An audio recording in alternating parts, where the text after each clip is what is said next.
Welcome back to the Forge.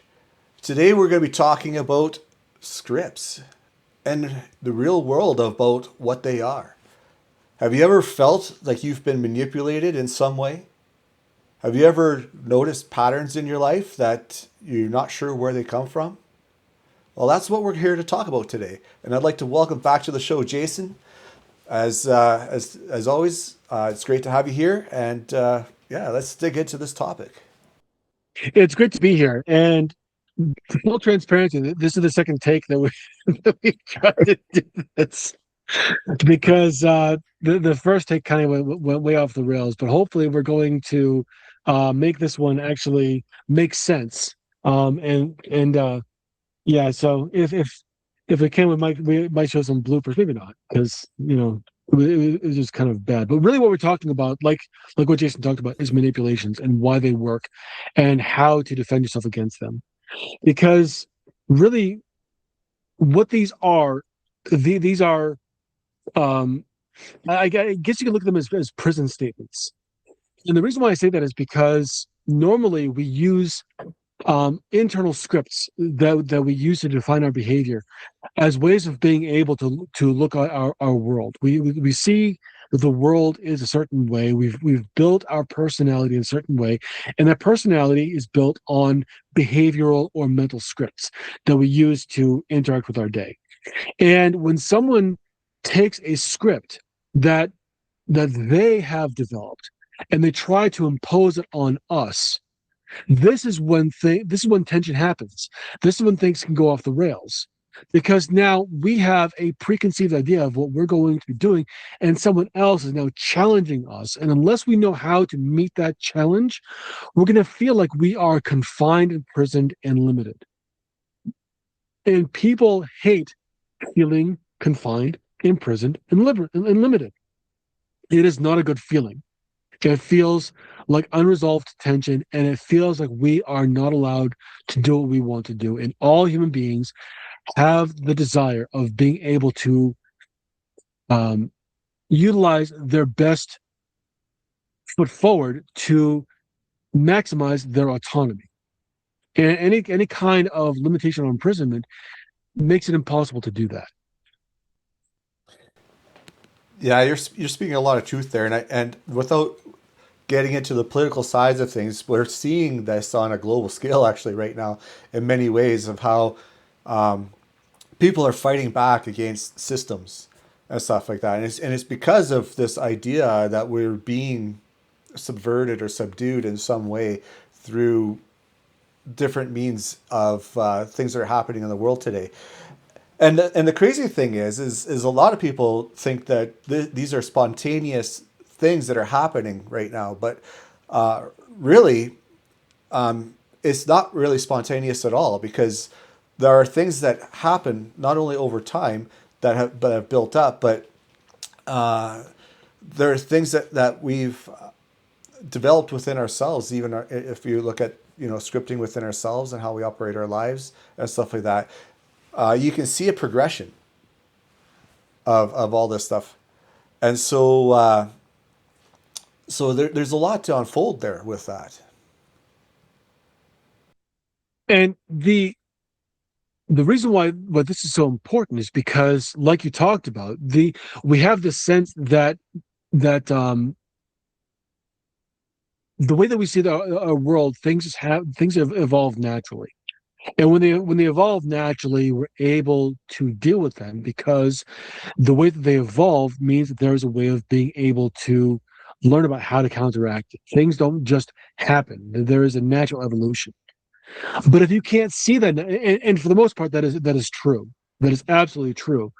But the difference is being able to see how it evolves and having that evolution hidden from you, so that you're just bam hit with one thing all at once, where the way that it came about is not provided, and you're now having to deal with the outcome. And this is what creates the biggest tension, because if you can see how things if you can see how things happen, then you can take things on, um and you can manage it pretty well.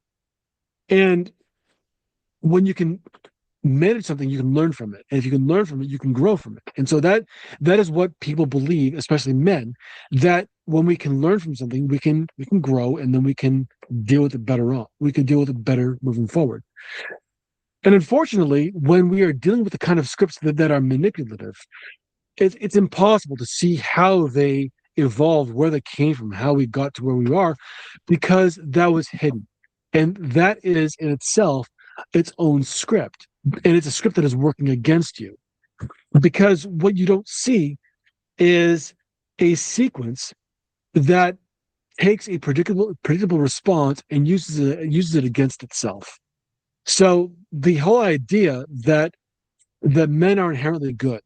Well, now you've got this counter narrative of women saying they would rather choose a bear than a man, which is completely ridiculous. It's completely asinine that they would even make that kind of assertion. It is, when you think about it, there's no logical reason why that would exist. However, we're not dealing with logic here. We're dealing with emotions, because all scripts are based on the feelings we want to have, because we as human beings make decisions emotionally and use reason as a way of understanding our world after we've made those decisions. And so the emotional hijacking is that sense of the emotional hijack. It becomes the purpose for that script. It becomes the reason why that script exists. So the whole idea of I would rather choose a bear over a man, the idea is that men are not inherently good. They're actually inherently evil, and women should always distrust men. And so that creates conflict. And we as men, well, we want to solve conflict. But how do you solve that? And so it creates a sense of undermining our belief in, am I actually good? What's going on here? We are unable to really process this idea that maybe that our way of doing things is right, even though we as men have been operating this way for the last, I don't know, 300,000 years at least. But for some reason, because of a certain narrative, a certain script that was introduced to counter, to to argue against that way of doing things, that suddenly we now have to question whether we are right or wrong. And this is just one example of a manipulative script that seeks to disrupt the way that people do things. Yeah, and these manipulated scripts that you're talking about, they have a way of infecting things in a very tangible way. And we can see it as it outplays on society as a whole. I mean, we look at the erosion of family. That's one of the major consequences of what has happened in recent history. And I mean, yes, the erosion of the family has it's been gradually getting worse and worse and worse to the point now where, like being myself at 50 years old and being in the dating culture and making attempts to get out in the dating world. Um, there's a lot of stuff out there where both on the male side and also on the female side, where people are not even wanting to date anymore because the culture has become so counterintuitive to what a relationship should be, or how a relationship should look, and all that stuff. And it's all to do with messaging and stuff like that has been progressed over time in society.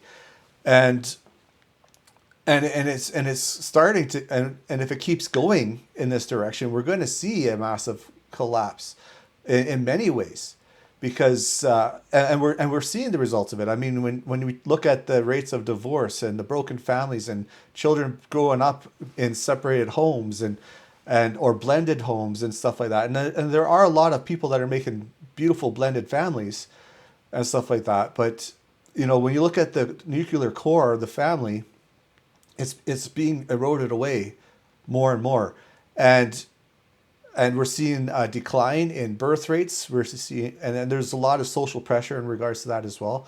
But it has huge ramifications, I guess, is where I'm going at with all of this, and so the where we need to get to is, like, how do we, one, identify these scripts, and what and stuff like that, and how do we move forward in in the world today as we work to go against these counterintuitive scripts. Right. So the first thing we need to do is we need to define two different scripts, healthy scripts and harmful scripts.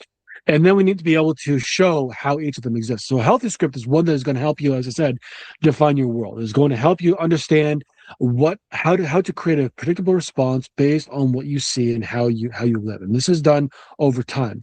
And it's done it's through pattern recognition known as heuristics. And heuristics help us make decisions that we need to make. What they do is they help to reduce uncertainty, they help to conserve energy, and to build habits.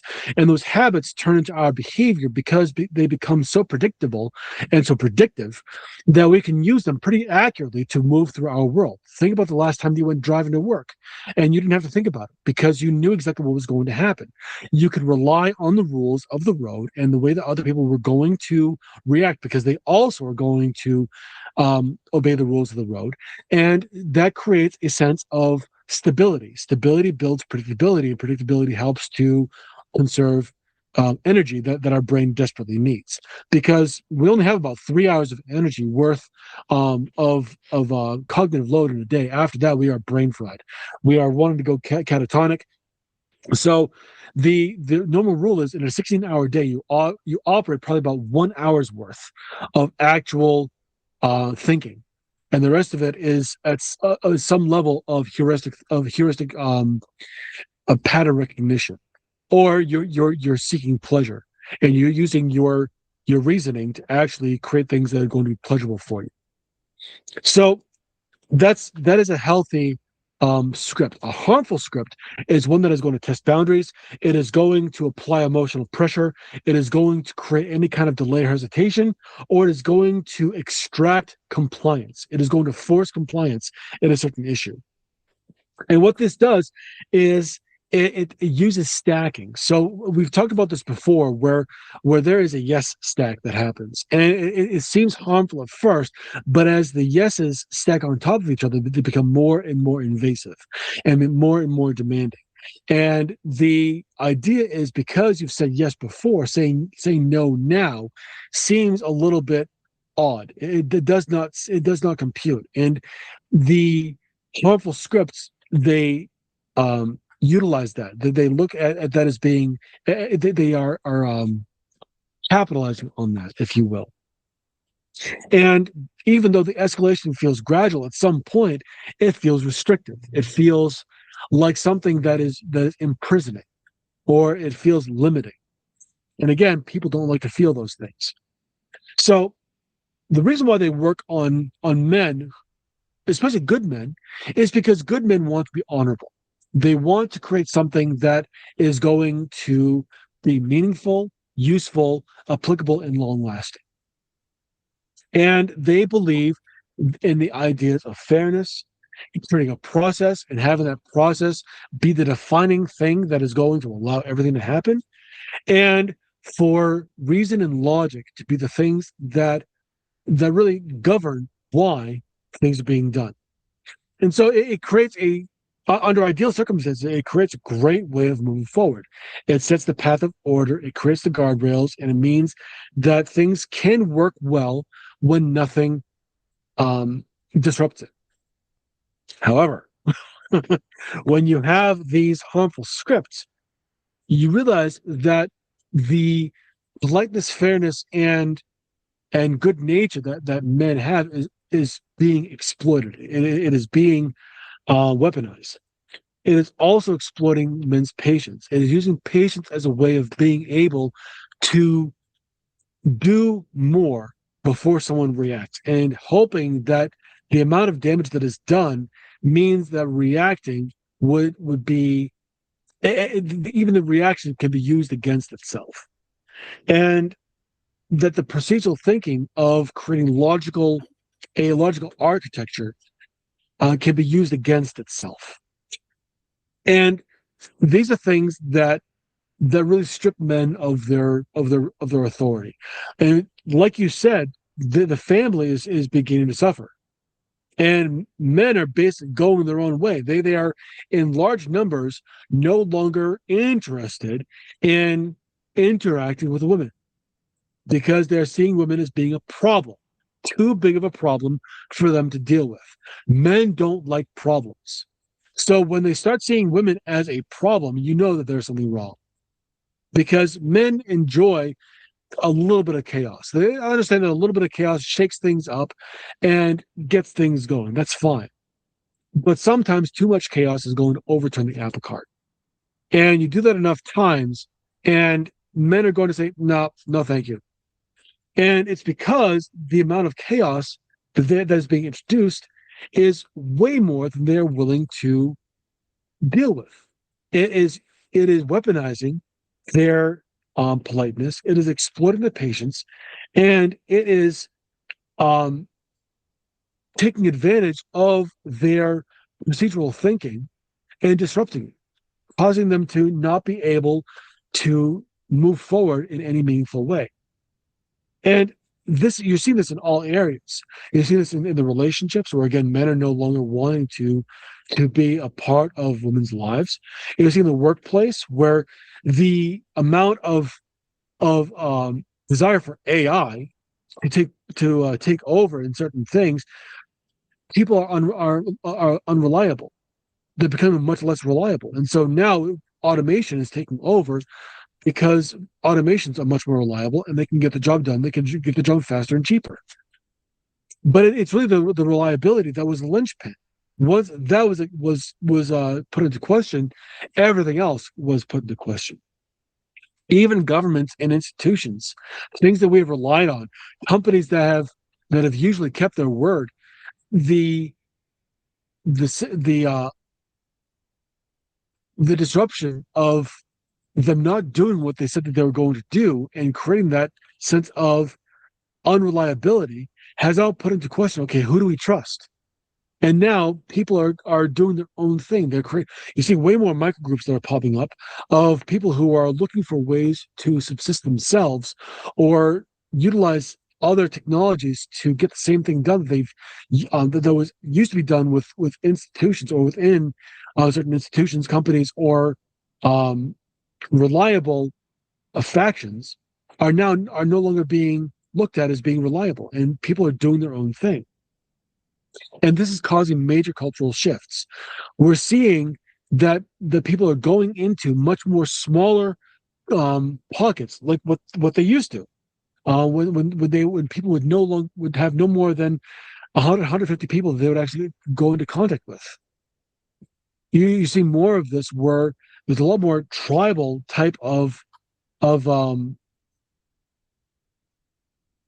around where people are really desiring to find out who they can trust and what they can really rely on rather than big companies, organizations, and technologies that they're really looking to less rely on them less and instead rely on these small pockets. And that's actually something really interesting that you brought up, and I think actually, in many ways, this idea of smaller pockets of people coming together is actually healthy in many ways because we're breaking away from the sense of a big brother or a big sister overlooking us all the time, and are really kind of pulling the puppet strings, as you may say, right? The more people are able to break away from these systems that are wanting to control or manipulate how we do things, I think the better in many ways. I mean, are there some systems that are helpful and beneficial to humanity? Yes, but when we look at some of these larger things and stuff like that, it's well, we're seeing the ramifications of it, right? And as our focus is in regards to men in particular, which leads to the family unit and stuff like that, and preserving the core nucleus of that, coming back into these smaller groups, these smaller connection points with people and really getting into uh, working in that dynamic, I think is a very healthy thing for us and as a whole. But when it comes to this idea of scripting, though, and I think that's where we break free of these larger systems and get into our own smaller or our own kind of rebuilding our own script, I guess you can say, where we start building back into the healthy scripts that we were also talking about. So before we do that, there's something you said that I really want to address. The whole idea that we're moving back to something that is more productive, I don't know if that's the case. And the reason why I say that is if you look back, I think it was like the 1300s or something like that, the Catholic Church had basically done away with all kinds of tribalism. They made it so that tribes had no power, and that the Catholic Church was the one that was going to be the dominating power of the region. I'm not sure when this was, but what that did was have a positive unintended consequence, because that caused people to be forced out of their own tribes and to interact with other people and become curious about other people. And what this did was this created the birth of civilization, really, where people had to interact with others outside of their own group and become more curious about others, interact with them, learn from them, trade cultures, and then become better because of it. And we saw a huge network, a birth of a whole new way of interacting with each other, which was societal, civilizational, actually, which gave birth to countries that we have today, the different melting pots, the immigration and things that happen. It can be a very beautiful thing. And it allowed for a network of interactions that allowed for amazing growth in technology, in understanding culture, in the way that we interact with others, with sharing of science and of philosophy and religion. It made for a much stronger um, fabric that humanity began to enjoy, and that was an unintended consequence of that. And by regressing to, I use that word specifically, regressing to a pocket type of mentality, I think that's being done out of protection rather than out of necessity. This thing that we're doing because we want to protect ourselves, and protection is not safety. And so it's important to really understand that what we're seeing is we're not seeing an evolution. I think it's a devolution, and it's something that we need to look at as being something that, okay, it is a thing, but it's really the best thing. I hear what you're saying with this, Jason, and yes, I mean in many ways you can look at it as a devolution in a sense of breaking things apart and stuff like that. But I also think in that process we are more connected in many ways. I mean, you look at how social media is and everything, and yes, it does want to narrow us down by the AI frameworks to you start looking at certain content or whatever, and it will continue feeding you that algorithm of that content and stuff. But we are, through also that internet, more connected to people than we have ever been, which has opened up the ability to present ideas and stuff like that that we haven't seen before. And yes, as you said, getting into these smaller groups can become more of a protective mechanism, which will hinder society versus grow it. But also, it's if within these smaller groups that we can develop these certain ideals as well that will could grow and expand. I mean, that's partly what you and I are doing here with the Forge, right? We got this community that we're wanting to build, that we're wanting to grow and expand into something that's much bigger, to have a bigger impact on the world around us. And it's going to start off as a small thing. It is a small thing, right? Right now, it's you and me and the small influence that we have currently.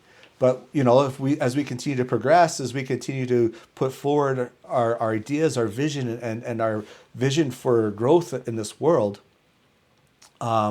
it's going to grow and it's going to expand and it's going to impact others in a way that is beyond what you and I can probably imagine in this moment, even though we can see it as something pretty big.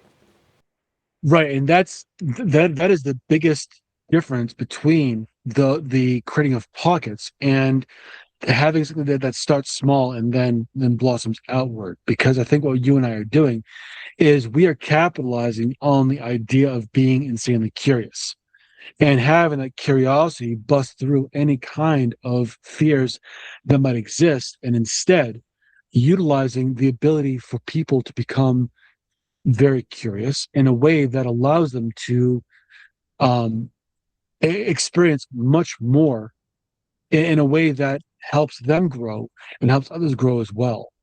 It is not so much the idea that we're creating pockets of individuals.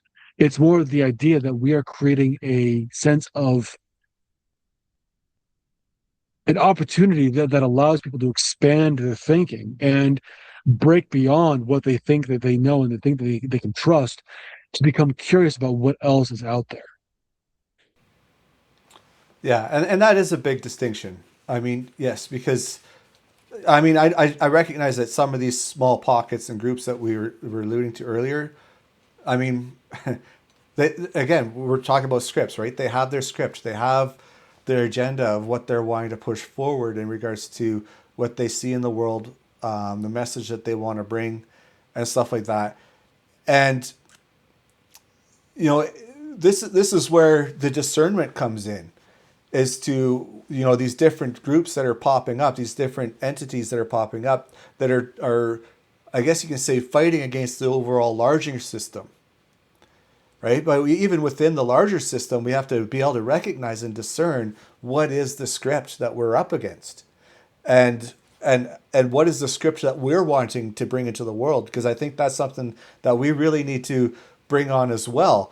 Is that we may think that us as an individual may not have much of an impact, right? Look at me, I'm just a single person. I get up, I got the things that I do in my life, and right now, between this podcast, The Forge, and what I do with Lifting the Soul Ministries and what I'm doing with Life with Jason, all under Lifting the Soul Ministries, it's a small message. But my message, as I continue to push forward, as you continue to push forward with me and with the Forge and with under Lifting the Soul Ministries, as we continue to work forward, that message will grow. And so us as individuals may think that we have something small, but we actually have a lot that we can contribute. And so and so you know so it's recognizing that. It's recognizing the manipulative script, it's recognizing the healthy script, and and moving forward with that. Right. And that actually feeds really, really back into what we've been talking about, because the whole idea of being able to understand what script is being presented is really important. And the question is, does this create pressure or does this create excitement? If it creates pressure, it's more likely something that is going to eventually be something that you don't like. It's going to be limiting. It's going to feel imprisoning, and it's going to feel like you are being controlled. And so if it's something that tries to utilize emotional framing over facts, be very wary of it. If it's trying to get you to see someone else's emotional perspective and abandon facts, it's probably something that is trying to manipulate. If it is looking to create some kind of understanding, and then once that understanding is reached, shift that understanding to something else, also known as goalpost shifting, be very, very wary of it. This is manipulation. And if it's trying to pair some sort of urgency with a vague notion, the, there's a I have a great example of this. So we had an incident a couple of weeks ago at the house, and My stepdaughter, she is doing summer classes for her university to get her caught up so that she graduates on time with kinesiology. And my stepson, who has recently graduated university as an engineer, um, they were having some timing issues with laundry. And my stepdaughter decided that she was going to crash out. And crash out is basically an adult temper tantrum. And then decided that she was going to use that as a way of being able to, oh my God, the sky is falling, everything is going wrong. And she successfully conscripted my wife to embody the same thinking. And so my wife made it as though this was something that was urgent, needing to be dealt with, but there was no plan to deal with it. And the moment that I decided to create a plan, the emotional narrative changed because I was looking at it through the idea of, okay, these are what the facts are. But because I was looking at the facts, I wasn't appreciating the emotion. Well, the emotion has nothing to do with this. This is a scheduling issue. This is a logistical issue. This is not an emotional issue. And so, by attempting to take the emotions out of it, um, my wife and I basically it turned into an argument that I had to squash right away. Saying, first of all, there's no reason for you to be mad at me. I'm not the cause of this. And second of all, we have to figure this out, not worry about the emotional impact. Eventually, she saw my way of things, and we were able to create a plan of this. But the idea that there was a scheduling issue and there was no way of being able to create any kind of solution, it creates vagueness with emotional urgency. And when I was trying to create a solution, I was making things very specific. Well, with specificity, you lose the ability to leverage emotion. And apparently my wife wanted to champion my stepdaughter's or her daughter's emotional outrage, which I was not allowed. And so this is a an example of defeating a bad script because what you have to look at is how can things be solved? What are the facts? If you look at the facts and you can see how things are able to be solved logistically or through planning rather than through emotional outrage or emotional problems, the emotional aspect, you begin to see that things are not as bad as they're being made out to be. And if there is no solution, then it is just a manipulation.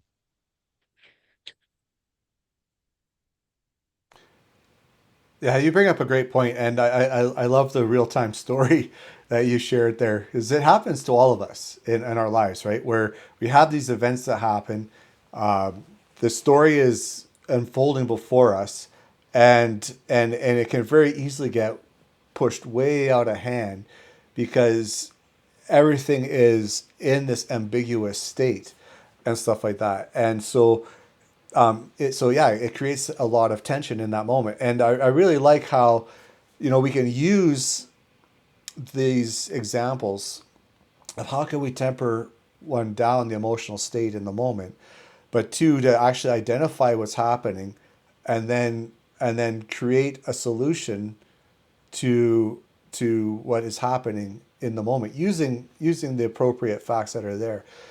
And sometimes we don't always have all the details of the facts, but I mean, we can gather up enough information if we really ask the right questions, right? That's I think another good question. Another thing that when it comes to recognizing what's happening script wise or whatever, it's about being curious and asking the right questions to get to the root of what's happening in the moment, right?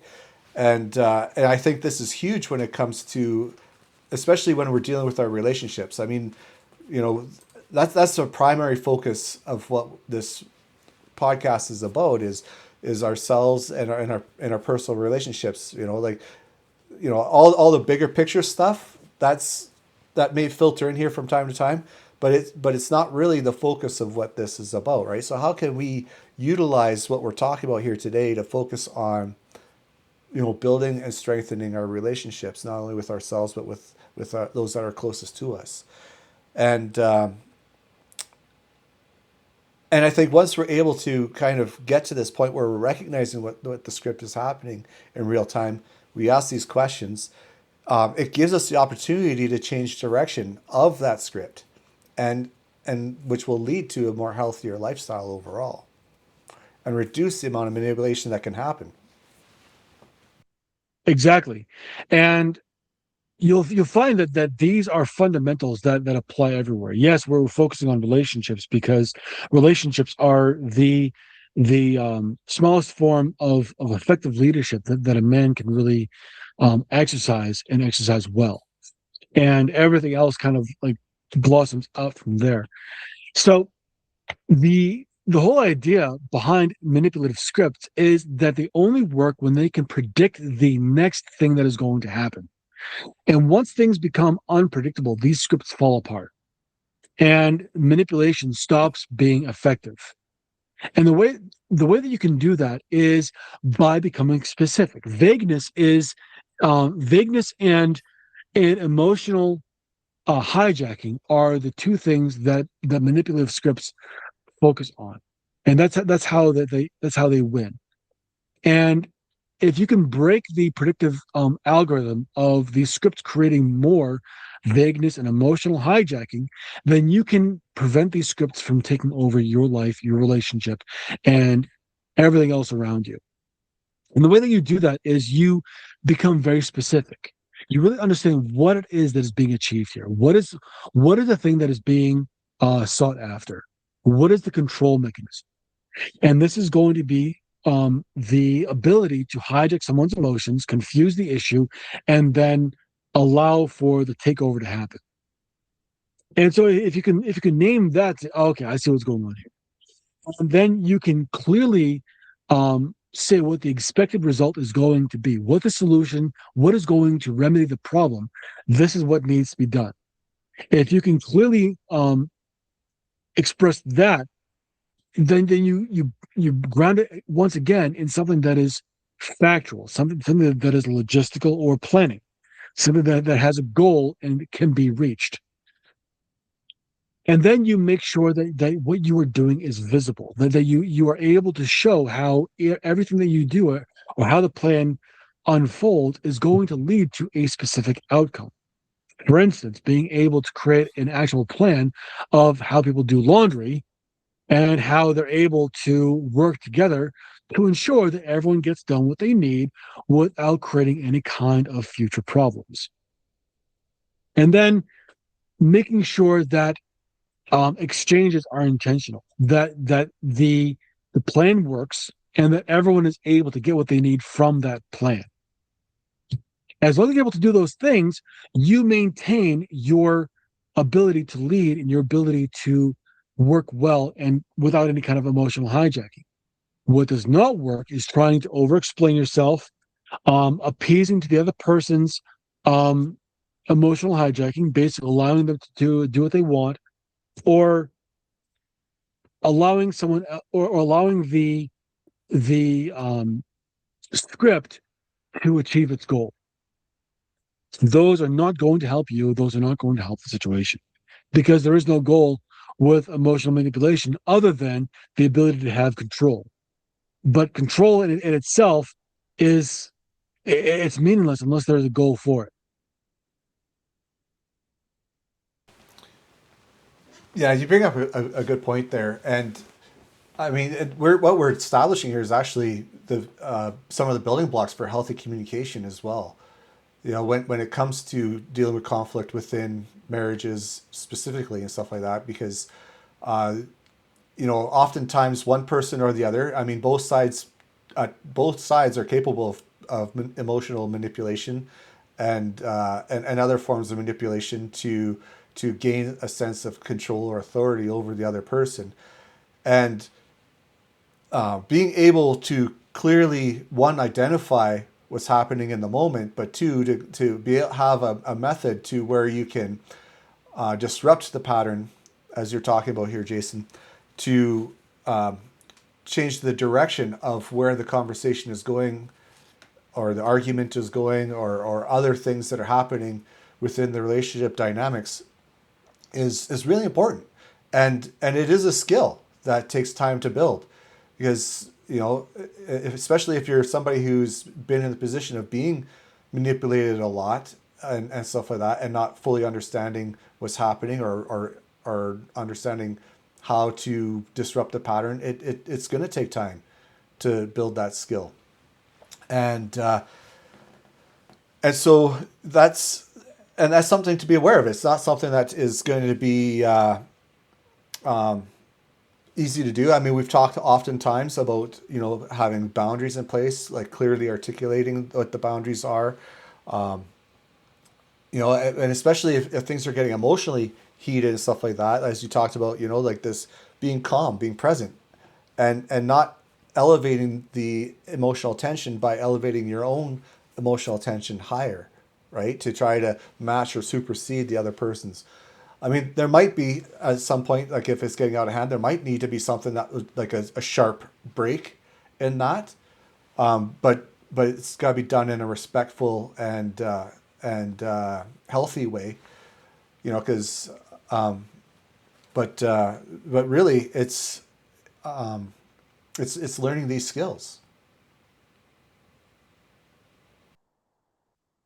Absolutely. And the only way to learn those skills, or to become very good at overcoming the manipulation, is through practice. So the first thing you need to do is understand what the need is, because every single manipulative script is born from some sort of need. A person needs something, and they need something they feel they can't get on their own. And so the need becomes, how can I get someone else to want this as much as I do? How can I get someone else to be aligned with what I want and to not provide any limits on me getting what I want? And it also requires that when there is some kind of tense interaction, map the steps that created that tense interaction in the first place, how it started and how it got to where it is, and what can be done to reverse engineer and then stop it. Where's the best place to stop it so that it doesn't create an emotional upheaval? And then finally, practice, practice, practice. Find out what they need. Um, then I guess I skipped a couple steps. Find out what they need and then express that need to them. Let them know that you understand what they need, and find a better way to get there. And that is going to help to keep things from escalating in the first place. Because if you're able to if you're able to target the need, get them to talk about the need itself, it no longer becomes about manipulation. It becomes now a problem solving endeavor. They have a need. They want to get it met, and you're looking for a better way to do that. You're helping to Mhm. solve a problem without resulting in manipulation or emotional hijacking, or utilizing manipulative scripts. And then just practice that over and over again. The need really becomes the most important thing. By identifying that and then talking about it, you're able to do 90% of the work just with that. And the only way you can identify the true need is by asking questions. If you don't if you counter their emotional outbursts with more emotional outbursts, it's just going to flare things up. And so the quickest way and easiest way is to start asking questions. Okay, I'm seeing you in this space right now. What is it that you need specifically from me in this moment? Right? Like that, it just interrupts the emotional pattern right there. Boom, that gives them a chance to pause and think, okay, what's really happening here? And and in a loving way, you ask questions in a way that will help them to understand the patterns within themselves, because that's something else that oftentimes people don't recognize the patterns happening themselves, because they've these patterns that happen in their lives, their emotional triggers, all this sort of stuff, of how that's been their operating system for years as they developed it. And so until they're questioned on it in a healthy way, not a way that's condemning them, but in a way that brings curiosity to themselves. Wait a second, what is? Oh, wait a second, I do. Oh, I right. It gets them to think about their own pattern, which then disrupts it, which then gives them the chance, the opportunity to grow as well. And that's something that all of us need, both men and women, right? Is that opportunity to have that exposure happen to us in a way that will promote growth, to promote the ability for us to see the patterns within ourselves. Because let's just face it, we have blind spots. We don't see our own manipulative behaviors sometimes. And so if it's presented to us in a way where we're not being condemned or we're not being criticized in a way that's going to just lock us into a way of more determination, it gives us the opportunity to reflect on what's happening. And that's, so it works both ways. And so when it comes to, you know, being in a relationship, asking questions, being curious, and then being intentional, as Jason mentioned, right? Being intentional. It's not just, okay, now I've got these questions and all stuff, and I'm just going to, okay, I've diffused the situation, I've asked the questions, now I'm just going to ignore it and whatever. You're not helping, you're just going to make things worse. So that the next step is then being intentional. Okay, this is what I'm hearing, get the clarification, and then create that safe space of communication. And the more you're able to do this as a couple, the more, yeah, you'll still have disagreements, you'll still have arguments throughout your life, because let's just face it, things happen. But the more you're able to do this effectively, the more you're able to communicate in this way effectively, you'll start to even out the spikes. And yes, you will have your ups, you'll have your downs, and some of them will be uncontrollable because there's things like hormones and all this other stuff that happen in life. There's situations that are beyond our control that may spike a trigger and stuff like that will cause a situation that is, unusual. But the more we're able to work in this space of awareness, the more we're able to be curious, ask the right questions, be intentional with our responses, and then be intentional with our actions as a result of all of that together, we can work towards a healthier marriage, a healthier life. And it's also important to know how to ask questions, because you can have questions and ask it in a way that's not going. You can have the right question, ask it in the wrong way, and that's going to create even more tension. Being able to ask it the right way is as important as having the right questions. And Jason and I have worked together to create a program that helps to do that. If you want more information, leave a comment, and we'd be more than happy to give you more details on that. Um, Closing out, it's really important to understand that the way that you develop yourself is as important of a discipline as it is to understand how other people are going to try to derail you. And by being able to understand that the derailment is nothing more than a conflict of needs, and being able to take the time necessary to understand what another person needs, and then figure out a way that they can get those needs met so they're no longer working against you and either getting out of your way or ideally working with you. It means that you're able to get done what you need to get done and kind of act as a superhero at the same time. And that's kind of what the goal is at the Forge, is to help people like you, men like you, who are very well intentioned, be able to not only meet your own goals, but also help as many as you can along the way so that they aren't in your way and they're either learning and growing, evolving on their own, or they're actively helping you in a way that helps you reach your goal faster than you thought possible alone. Well said, Jason. And yeah, now that we're at the end of the message, there's something important that each and every one of you can do for us. Jason and I come together to put this message forward for you guys. And it's not just for our own benefit. We want to reach a broader audience. And the only way for us to do that is for you to do your part, which is to hit the like button, hit the subscribe button, and share it to those who are close to you. Because this message isn't just for Jason and I. It's not just for yourself, that is the individual listening. It's for a broader audience. And together we can make a better world. And on that, I'd like to say bye for now.